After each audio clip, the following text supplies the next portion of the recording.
Yo, kamusta kayo mga katormo? And for today's video, may gagawin na naman tayong shortcut simula dito sa Nitang Novaliches to Commonwealth Avenue. Kaya eto at pabilisin na natin ang video. Galing nga pala ako nito ng Novaliches Bayan. At eto nga palang ating dinadaanan ay Quirino Highway.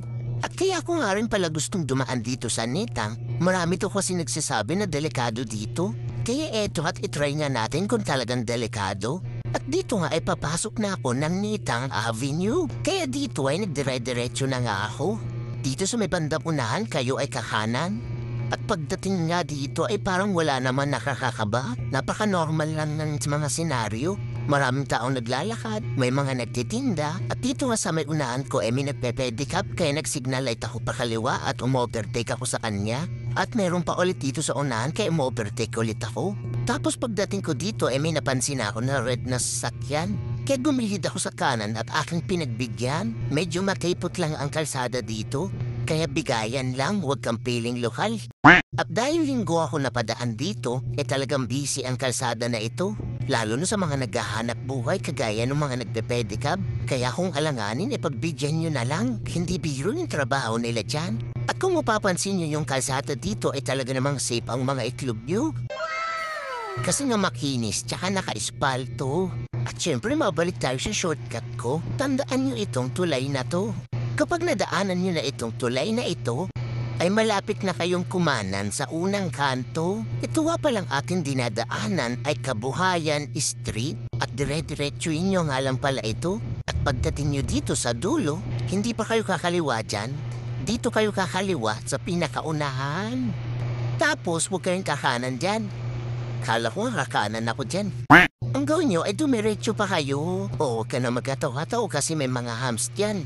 At dito pa lang kayo kakanan. Minsan nga pala ay may mga kasalubong kayong dito tricycle. Kaya silipin mo muna bago ka dumiretso. Kita mo naman medyo makipot yung daan. Tapos yung hams na yan medyo mataas. Kaya alalayan mo na lang ang motor mo dyan. Dito naman kayo ay kumaliwa. At ito nga palang ating dinadaanan ay Interior Masaya Street. Dito naman kayo ay kumanan.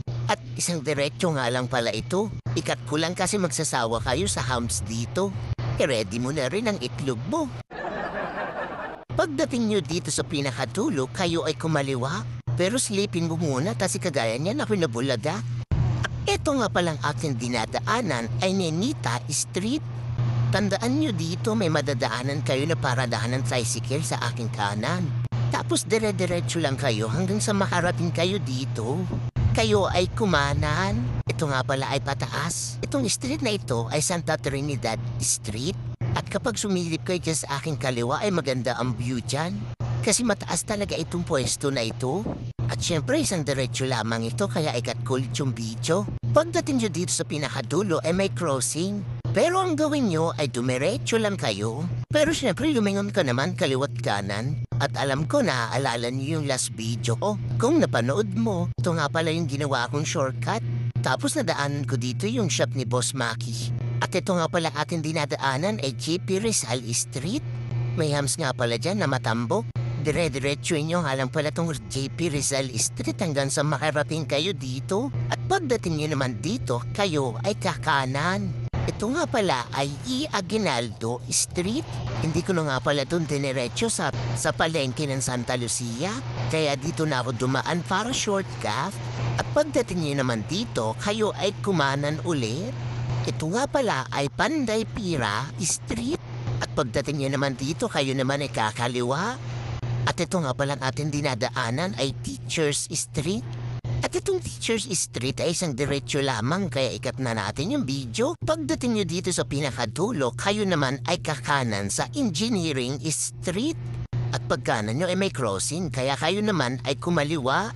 At ito nga palang ating dadaanan ay Accountant Street. At syempre isang diretso lamang din itong Accountant Street. Kaya ikat ulit natin ang video. Pagdating nyo dito sa pinakadulo ay makakarating na kayo ng North Fairview. At kapag dinire-diretso nyo to ay makakarating na kayo ng Commonwealth Avenue. So ano sa tingin nyo? Shortcut ba o long cut? Abay comment mo naman, let's go!